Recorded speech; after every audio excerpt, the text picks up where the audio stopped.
I honestly think Alcaraz is the more evolved version. I don't think that I think that Rafa was, incredible but like a little more more one dimensional and very like just a warrior, like incredibly fast, but like just had that like doggedness. We talked about Federer having kind of the opposite qualities. I mean, Alcaraz is the fusion of the two. Alcaraz has a level of like grace and deliberateness to his steps and just bounce and just effortless perfection with shot variety. It's different. It's to me, he's the best tennis player I've ever seen.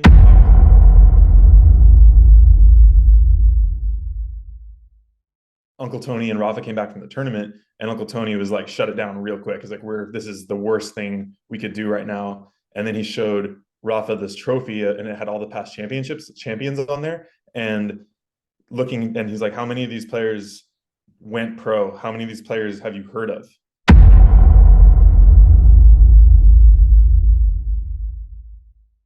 It was no secret what Rafa's strategy was when he played Federer. He would serve like I think over 90% of the time spin to Federer's backhand, and then he would go heavy forehand to Federer's backhand relentlessly, and that was his game plan. And he's like, if I over the course of a match, if I play these points on my terms in this way, it doesn't matter if he knows what's coming. I'm going to win the majority of these points. And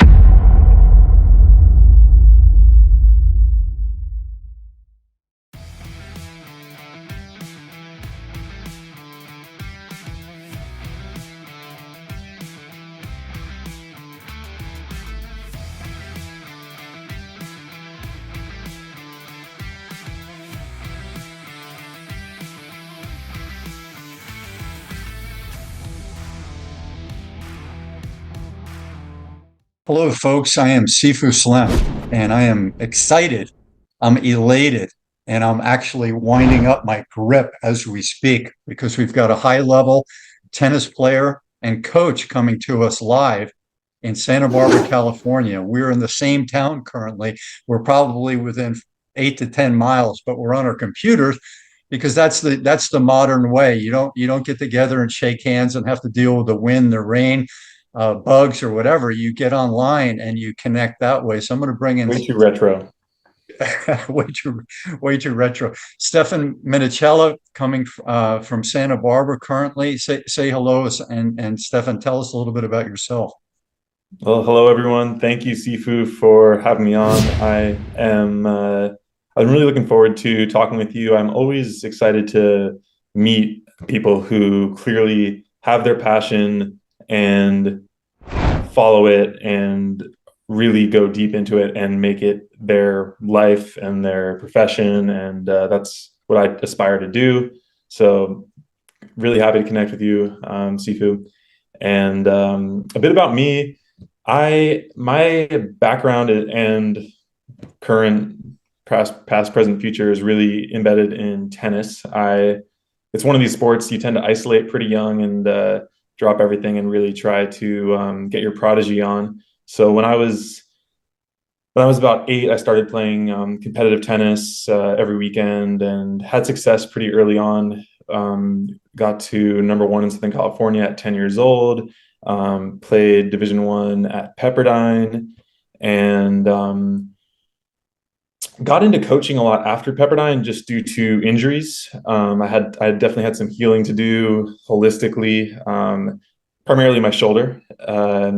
But that was a blessing because I was able to really find part of my calling as a coach. And I was able to start Santa Barbara Tennis Academy and really fill a need for high performance tennis training in Santa Barbara, which is kind of more of a country clubby type atmosphere, not too much intensity. So I've had a lot of fun over the last several years getting that going and kind of giving to those kids in the area who really want to be good.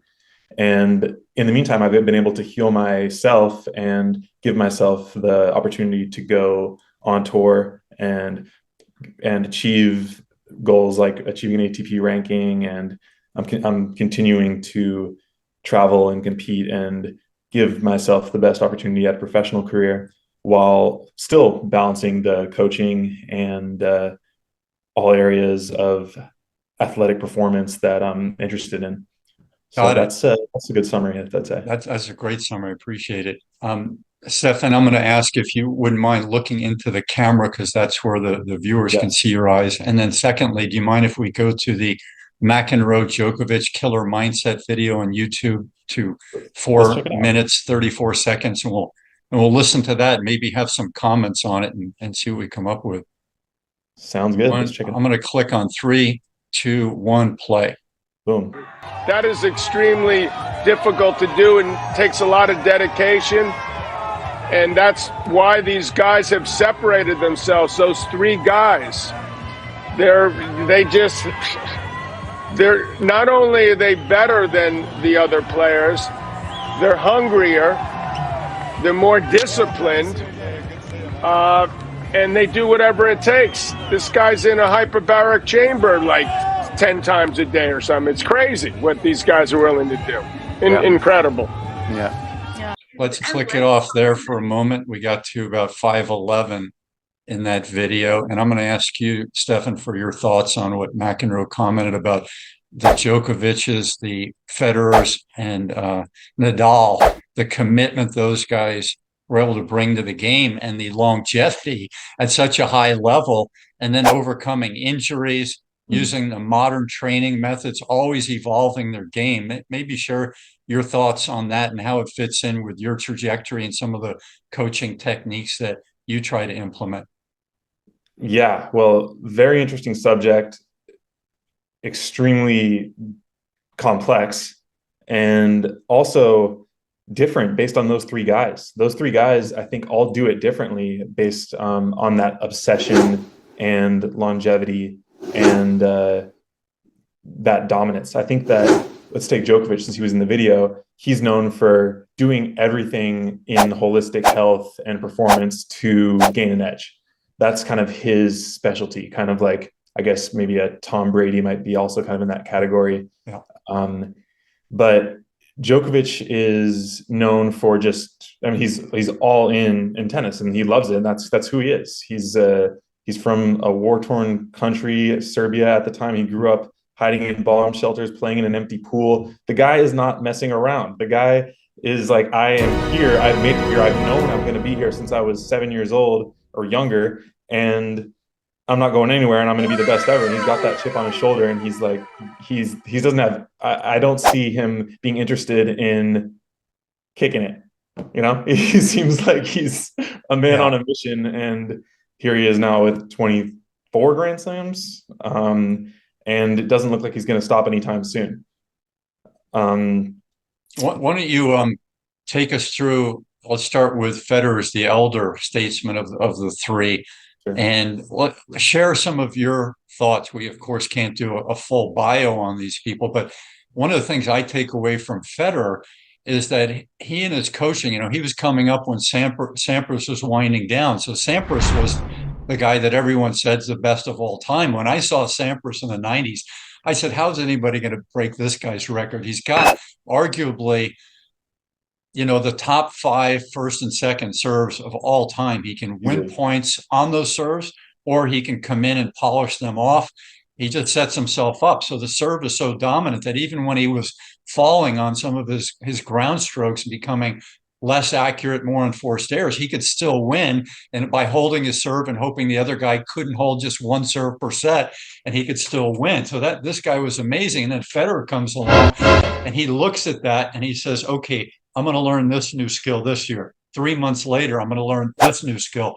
And he had to maintain all those other skills that he had achieved, and then add on a new skill and add on new fitness and add on new modern training techniques. So maybe share with us your take on Federer, and then we'll go through the other two. Yeah, when I first started watching tennis, Sampras was my guy. I was probably 7 or 8 years old and watching him win his final US Open, and that was awesome. Federer came along though, and Federer, I mean, just another level. Like Sampras, you're like, wow, that guy, I'm inspired. Like, he's amazing, but like, I could do that maybe. He's human. Federer, it's like, this guy is not breaking a sweat. He has every shot in the book. Looks like he's dancing. It doesn't even look like he's working that hard. he's so effortless. Like, I think where Federer separated himself is just having such perfect technique Nice. and such efficiency, which I guess is what technique is just very, very efficient He's got movement. the Very, breath, he's kind of like yes, the Qigong Bruce Lee master of yes, tennis. And then he's also got the Bjorn Borg where he can look like right through you, smile if he needs to, just give one little thing, but he yeah. doesn't expend energy. He's Um, kind of like Muhammad Ali.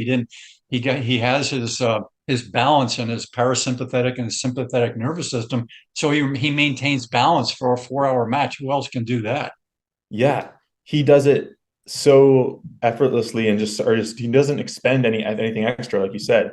And just such appreciation for his degree of just skill. I think that allowed him to, while other guys are working super, super hard and trying super hard, he's able to, just do what's necessary. And it was always interesting having him and Nadal battle against each other because they really were fire and ice. And Nadal is just a warrior and trying so hard and just relentless and just a beast. But Federer coming at it from the completely opposite end of the spectrum and just watching these two titans clash in the middle of yin and yang was really a treat for all of us. So Federer developed. I think he had a 4 year problem with Nadal hitting high shots with heavy topspin to Federer's backhand, Yeah. penetrating high velocity, high rotation shots. And I think 4 years was about the time it took Federer to realize what was happening and develop a way to take it early, take it on the rise, and deal with that. Do you remember how that happened and how he was able to come up with a shot to minimize the efficiency of the Nadal deep penetrating shot to Federer's backhand? Yeah, so it was no secret what Rafa's strategy was when he played Federer. He would serve like I think over 90% of the time spin to Federer's backhand, and then he would go heavy forehand to Federer's backhand relentlessly, and that was his game plan. And he's like, if I over the course of a match, if I play these points on my terms in this way, it doesn't matter if he knows what's coming. I'm going to win the majority of these points, and he was winning that head to head pretty dominantly for a while there in that 4 years you're talking about. I do remember I'm not sure what year it was, but it was the Australian Open, and it was later in Federer's career.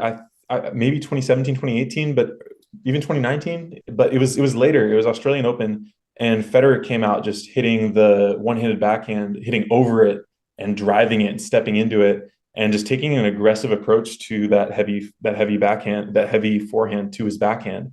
Which before he'd always, he'd use the slice a lot. He would kind of play a little more defensively, try to mess up the combination by maybe taking it line or like just changing it up. But he really confronted that strategy full on and started hitting through that ball. And that Australian Open to this day might have been the best performance of Federer's career in a slam. I remember watching that match against Nadal. They're both peak of their game, and Federer just no weaknesses now with that backhand and just actually playing on his terms in Rafa's prior strategy. So that was an amazing transition. I don't remember if Federer had a traveling person like Nadal had Uncle Tony and some other people. I imagine he did, and I don't know how that worked out. I'm sure there's a YouTube video or articles about how he developed that response to Nadal's deep penetrating shots to his backhand. Do you know anything more about that? Or Well, Hi, this is Sifu Slim, author of The Aging Athlete. In this book, you're going to get to hear about two different groups of former high-performance athletes. One group, which is made up of 90% of the former athletes, does not do physical activity on a regular basis and tends to suffer the consequences of a sedentary lifestyle. The other group, which is made up of 10% of the former athletes, is doing physical activity on a regular basis and tends to thrive through the aging process, or at least has a better chance at coping with the aging process. We could have taken these folks to a lab and done all kinds of tests on them. Instead, we slowed them down and sat them down and asked them, in their own words, to describe why they're wired the way they are, so that we all former athletes and non-athletes can use some of their inspirational and motivational and mindset lessons in our own lives. I hope you pick up a copy today. You can go to theagingathlete.com. And when you have a chance to read it, I'd love to hear back from you to find out what your thoughts are on the stories of these aging athletes.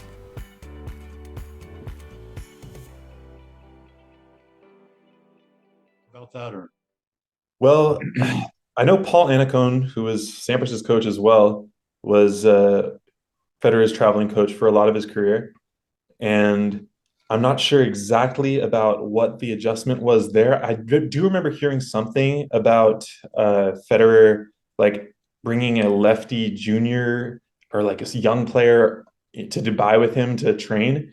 It might have been like Donald Young, but someone lefty who played heavy forehands and like deliberately like this is what we're working on in this off season.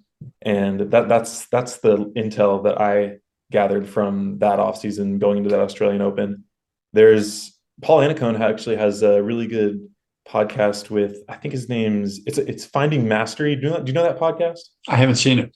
Really good. I want to say I don't want to mess up the guy's name, but I want to say it's like John Kavanaugh.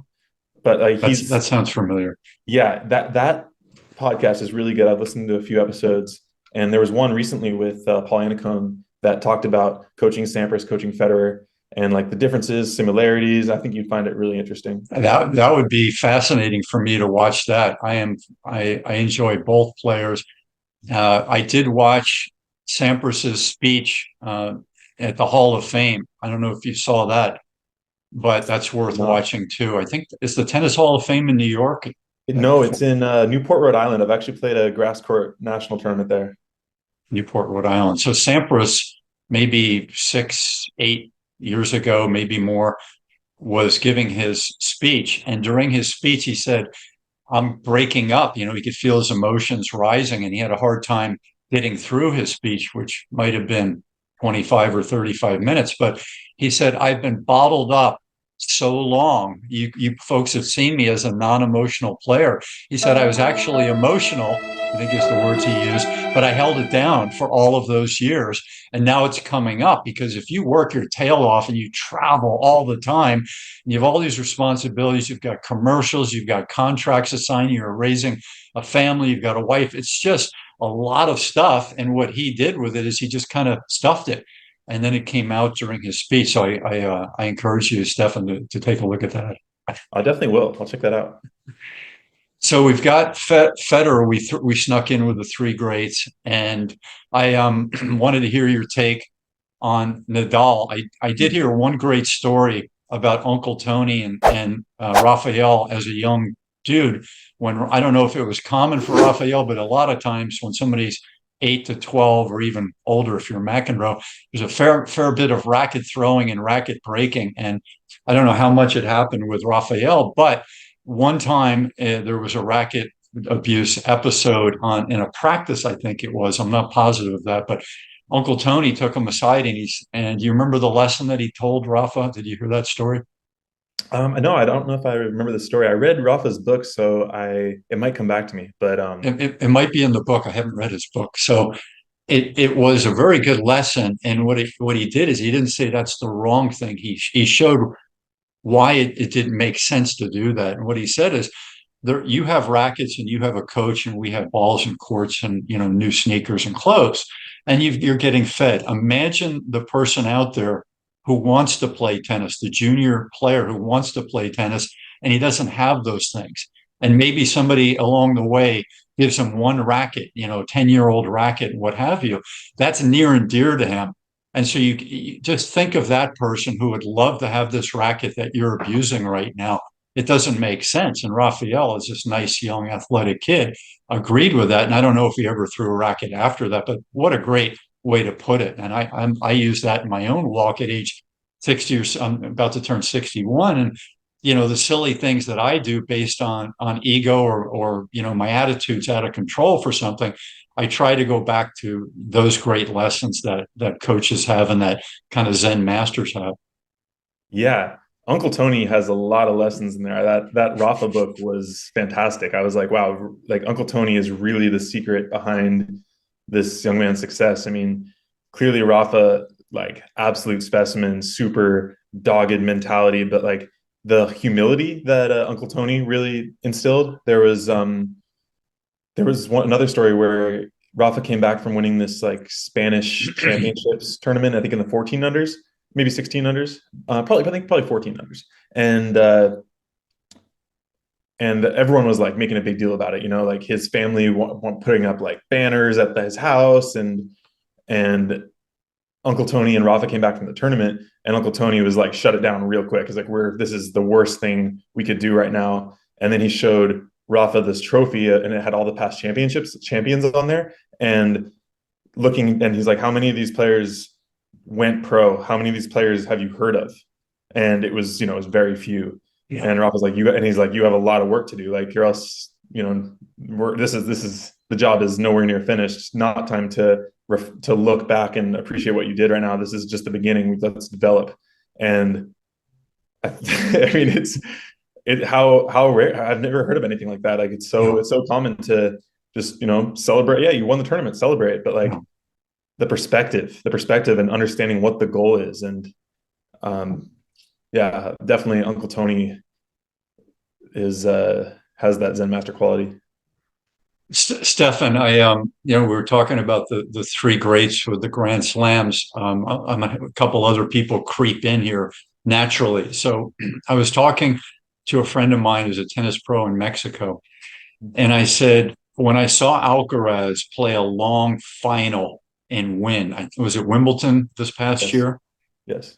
When I saw him do that, and I saw his practice regimen, and I saw how graceful he moves, and he's smiling, he looked like the mind, body, and spirit and athleticism was as high for a 4-hour period or however long the match was as I've ever seen.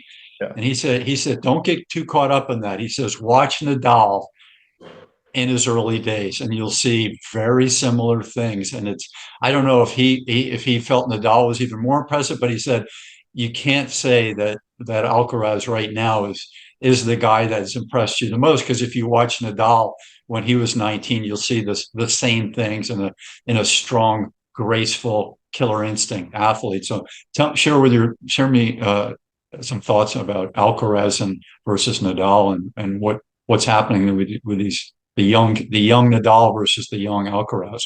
Sure. I honestly think Alcaraz is the more evolved version. I don't think that I think that Rafa was, incredible, but like a little more one-dimensional and very like just a warrior, like incredibly fast, but like just had that like doggedness. We talked about Federer having kind of the opposite qualities. I mean, Alcaraz is the fusion of the two. Alcaraz has a level of like grace and deliberateness to his steps, and just bounce and just effortless perfection with shot variety. It's different. It's to me, he's the best tennis player I've ever seen. Obviously, Djokovic has proven to be the greatest of all time and has been the most accomplished. But if I'm just like looking at the ability to tennis, to do things with the tennis ball, to have variety, to be technically sound, to just really have any option on the court, for me, Alcaraz is the best tennis player I've ever seen. So I wasn't far, in your opinion, and when I saw him in Wimbledon in his practice sessions, being blown away, and I said, you're right, it's like a 4.0 version of a combo of a fusion of a few of these great athletes. And he has like Edberg, McEnroe natural ability at the net, and not just at the net, coming to the net, hitting volleys on his way in. Like if there's a passing shot, he can dive with ballet-like grace and have a winner volley from like the service line, which is just, to me, when you're running as fast as these guys have to run now, as compared to the McEnroe Edberg days, this is, they're bigger, stronger athletes with better rackets, better training, and they can hit winners and passing shots from everywhere. And Alcaraz is making it look like it's 1980s or 90s tennis sometime, because he's picking up those passing shots. and thumping them back, and then they hit one more, and then he dives, on the far side for another passing shot and hits a drop shot. I mean, something like this, I've never seen before. Yeah, he can win points every way possible. He can really just create offense from anything, and yeah, it's nice to see, because I'm glad the game hasn't fully gone away from like the full court volleying touch. I think for a while there, like you said, it was kind of going more towards like just clubbing the ball from the baseline, Yeah. and that's not enough anymore. I mean, Alcaraz has shown that, and I think it's inspired a lot of players to develop the front part of their game as well. So Djokovic, we haven't really touched too much on him, unless I'm mistaken. When I look at Novak, I see a smiling, silly person, which I love. I mean, the tennis game needed that. Yeah. I think Federer can be very funny, and Nadal as well. The guy who imitates Nadal with the wig, Oh yeah, he's wonderful. I do a decent Nadal impression too. Just so you know. You want to throw a little out? How was your match today, Rafael? Well, I play very well today. I tried to execute the game plan that Uncle Tony told me to do, and I just tried my best, and I was very lucky to win today. So, How's your hotel room at the Hyatt, Rafael? well, Uncle Tony, he make me sleep on the floor because he does not want me to be too comfortable. He must remain very humble. So my back hurts a little bit, but the Hyatt very nice, very good breakfast buffet, and I like the Hyatt very much. When some athletes talk about juicing, Rafa, are you talking about going to the juice bar and having a smoothie? What's going on? Well, my family, they own a pharmaceutical store in Spain. It's true, but am not part of the family business. I am a tennis player, so I don't know about this juicing, but I have been on a celery cleanse very much. That's how my muscles grow so big. I ate my greens, so for me, I very much like the celery juice. So. What about checks? When McEnroe was playing, I think his first check for a U.S. Open might have been $60,000. When they give you $2 million or $3 million or something like that, is this a big deal for you, or is it just go in your account and then it disappears into the assets that are managed for you? Well, for me, Uncle Tony does not let me touch the money. I pay him rent, and he manages the money. I focus on the tennis. I'm sure your students appreciate your levity. Yeah, that used to be my party trick. But yeah, it's a fun one. It's a fun impression that I always kind of was able to channel him. I need to channel the on-court impression a little better though. I could use his forehand. I come from an era where we were imitating Howard Cosell and Muhammad Ali. So next time we do a video, I'll go, down goes Frazier. Oh, down goes Frazier. Dang. I am the greatest. I will whoop Joe Frazier. I will take him out in the 4th round. Muhammad Ali's a good impression because he's like, you got to be like quick to do him because it's amazing the stuff you just come up with off the cuff. Float like a butterfly, sting like a bee. I'm the baddest man on the planet. I'm Muhammad Ali. And he did a lot of the what is it called? Overbite? No, underbite. Yeah, like that. That's a tough look. Yeah, he was. Go ahead. I'm saying we could get a lot of different characters involved in this podcast here. We could. Maybe we may have to make it a monthly and work on our impressions in our spare time. Besides our slice approach shots. What? Yeah. I want to ask you. Okay, so Alcaraz, when I went to Oak Park here to play tennis about a year ago, I had just learned 2 Mays ago the Federer, and my pro calls it the modern forehand. It's hard to see because I got extension and keeping your head down and following through. Nice. And so I've been working on that because I grew up, of course, in the Borg McEnroe. So, I was using those styles. And let me tell you, when you've been doing that for since the time you were 12 years old or something, and it's hard to make that change. But once he showed me how effective the modern forehand, modern backhand was, and he said, let's work on pulling the butt cap. I don't know if you've heard that word, Yes. but you have heard that. So he said when he studied for 4 months, Federer, he said it's not swinging the strings like was common. He's about my age as pro. So back in the 70s and 80s, they thought more of swinging the strings, and Vitas Gerulaitis, McEnroe, Borg, etc. And so now it's pulling the butt cap so the head of the racket comes through at the last minute with so much more velocity, hopefully with control. And he taught me that. And once I was able to get the idea of how that works, now of course I've got to master it, which is plenty of ball hitting, plenty of repetition, watching your videos, having a coach watch you, and then playing games where things are on the line. Quite a feat in order to change and transition into that. And I don't think I can't imagine that Andre Agassi has ever worked on that. He's a very busy guy with his family and his students, but he had the advanced 4.0. When you went from Edberg and McEnroe and Connors and even Sampras, he had a 4.0 as well. But then you get to Agassi, and his game is different. It's substantially different from the three players that we've just talked about. And these people in my opinion, they hit it harder and with more control, even though Agassi was phenomenal and had a great career. So what should somebody do with this knowledge, and when do you decide to make a commitment in terms of hours and new techniques versus the tennis of enjoyment and kind of unlike I'm about to turn 61 in a few days, should I just maintain my athleticism, keep what I've got, or should I keep working on this modern forehand?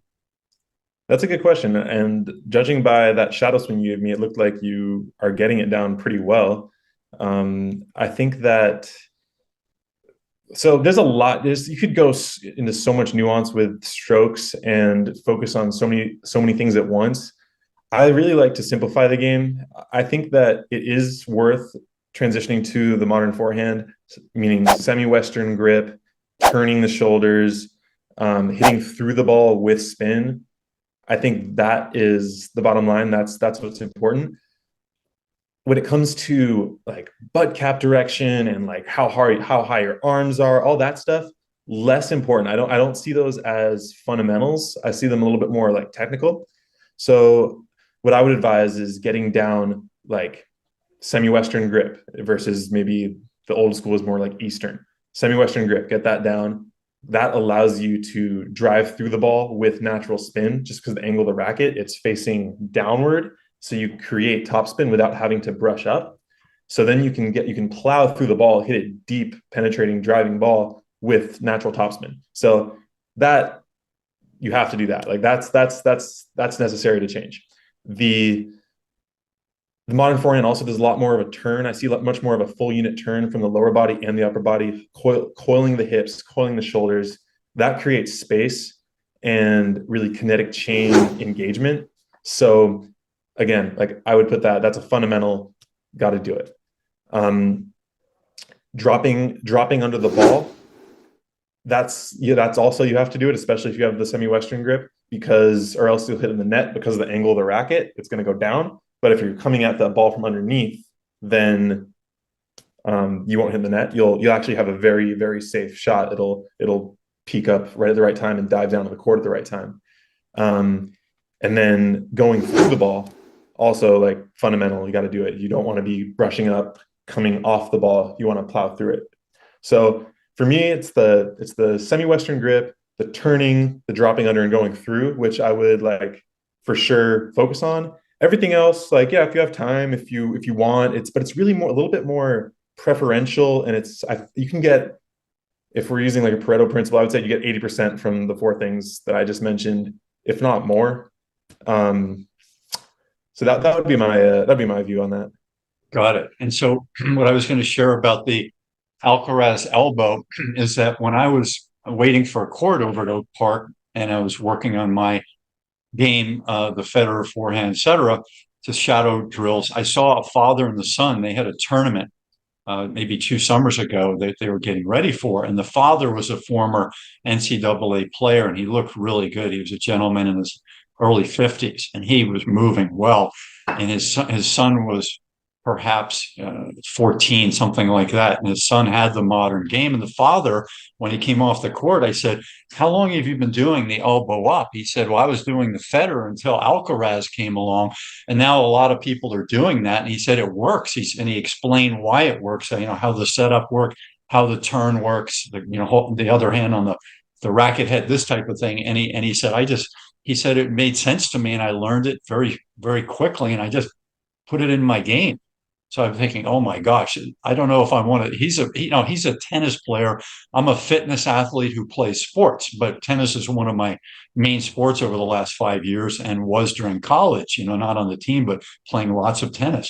And so, but this guy, that's his deal. He's like a tennis player who does fitness and raises his kid and goes to his job. So I was asking perhaps the wrong person that question, but I was definitely impressed that he made in his 50s that transition into that and got it and looked phenomenal doing that Alcaraz right elbow up. Yeah, well, Sifu, that is impressive, like, especially when they've hardwired those habits so deeply. Like that myelin around around those neurons is thick. If he was a D1 player and like NCAA champion, but yeah, I mean, you can always, right? Like seems like part of your deal. It's like you can always evolve and always learn and always get better. So Stefan, when you were young, who were the mentor tennis player models that you looked to, and who did you think that you may have had similar strokes to? And then how did your evolution happen with when some of these greats showed up with the new games? I wasn't the most like analytical kid. I was pretty raw and like pretty just in the flow, and just I loved Rafa just because he was exciting.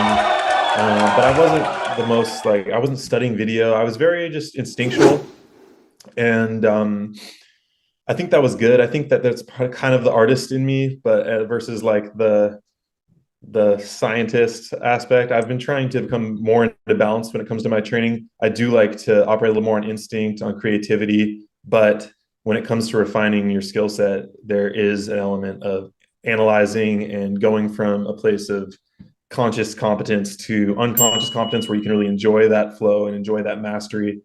So, it's a combination of those two, and they're both important. But I more just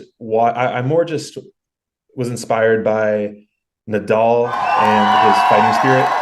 I think I approached tennis from a very competitive place, and kind of had a warrior mentality, more so than I was looking at stylistically. Did you have a two-handed backhand? Two-handed backhand, yep. I like my two-handed backhand, nice and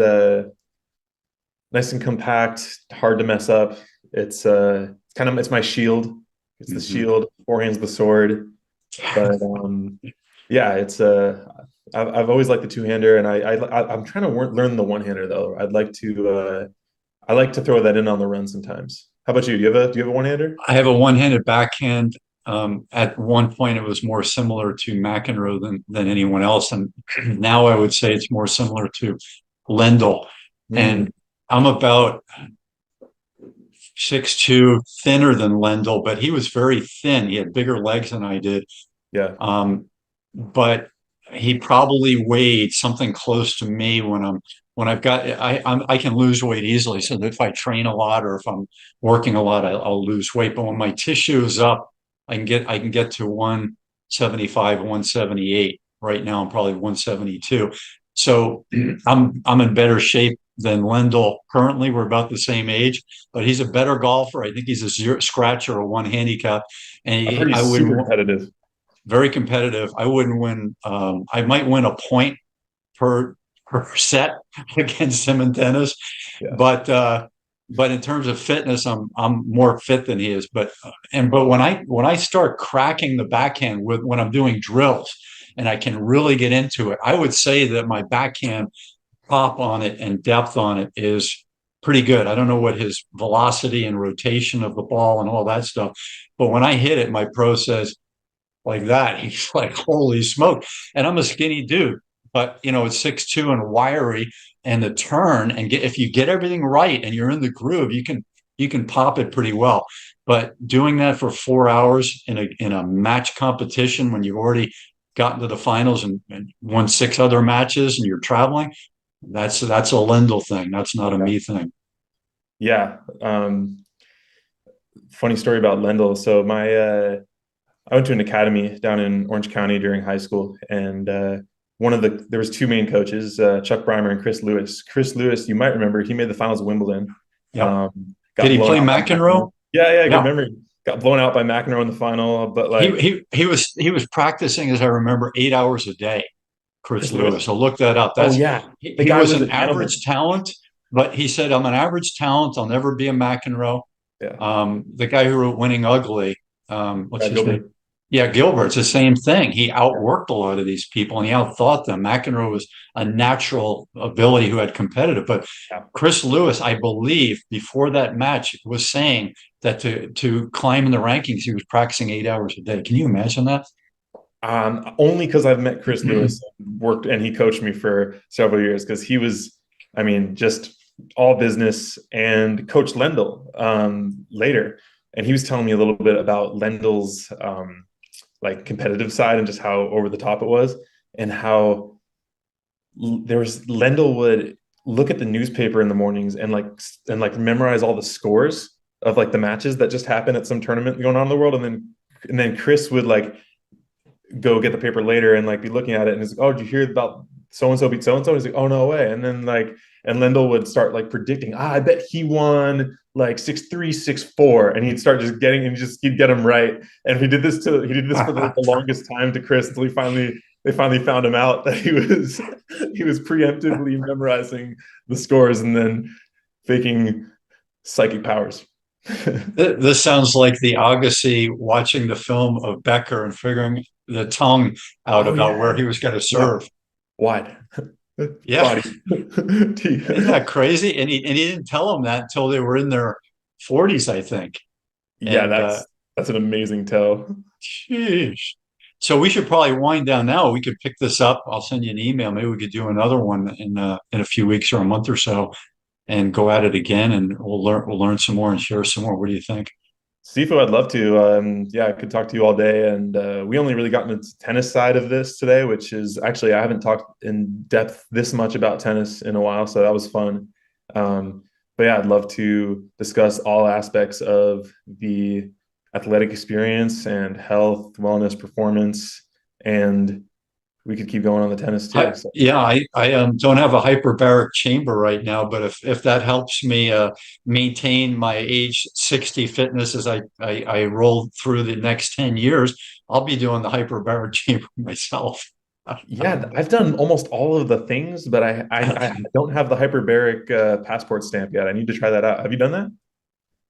I've never done it. I know Djokovic is into the Iceman from Holland's training. Yeah. Wim Hof, what a cool guy. We can talk about him next time, but I'm in the Pacific 1 to 2 times a day here now. And just yesterday, it was too cold for me without a wetsuit to swim what I would call laps or distance out in the ocean. It just wasn't, face was cold, hands were cold. I said, no, this isn't good. But I was doing laps out there up until yesterday out in the ocean. And so that therapy, that cold water and it's and then getting out and being cold and taking a cold shower at the beach afterwards, all that stuff gives me zing. It helps me get through the evening, from 5 o'clock till 8:30, read a little bit, do a stretching, and then go to sleep. I usually go to sleep sometime between 9 and 10. And it's just, it makes my day. I would think that if I didn't do that, I would have to do more meditation, more mantras, more relaxation, and then maybe even some more, having a more of a spiritual guide and psychological coach.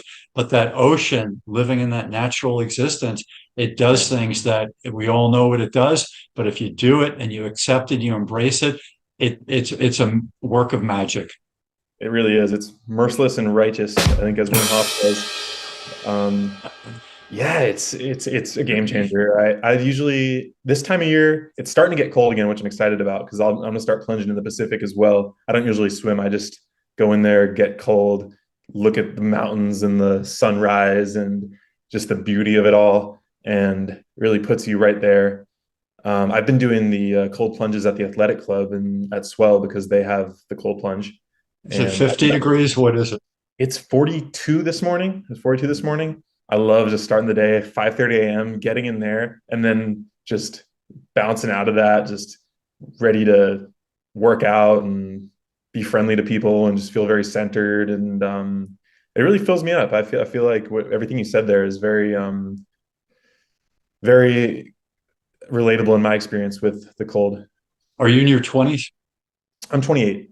28. Okay. Hallelujah. So we can talk next time how to get from age 28 to age 60 and still have your neck work, still be able to do some standing Michael Jackson break type dancing and all this stuff, which is, I'm still doing it. I was at a party 2 nights ago and I'm like the white haired Michael Jackson, and I'm a white hombre breaking it down. And I do have some natural dance ability, but the fitness and the functional training and the joy in movement, the confidence when your physiology works from head to toe, it gives you a confidence out there so that when, you and I emailed about the Edberg kick serve, and I know people who are pros who've gotten hurt doing that. And, but I'm telling you, if you do fitness first, therapy first, that's what I do. I'm a fitness athlete, therapeutic athlete, massage, acupressure, stretching, all that stuff, Wim Hof, all the things you can do right. And then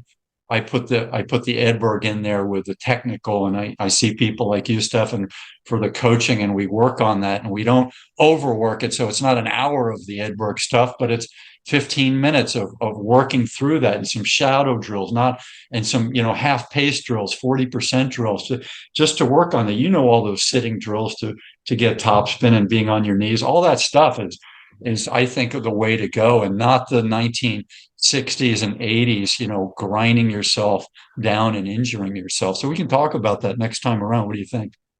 Sounds great. Yeah, they careers have gotten longer, and it's no fluke. I think people are starting to wake up to the longevity and more holistic approach to training.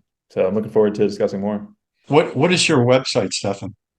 So I have two websites. One is SantaBarbaraTennisAcademy.com.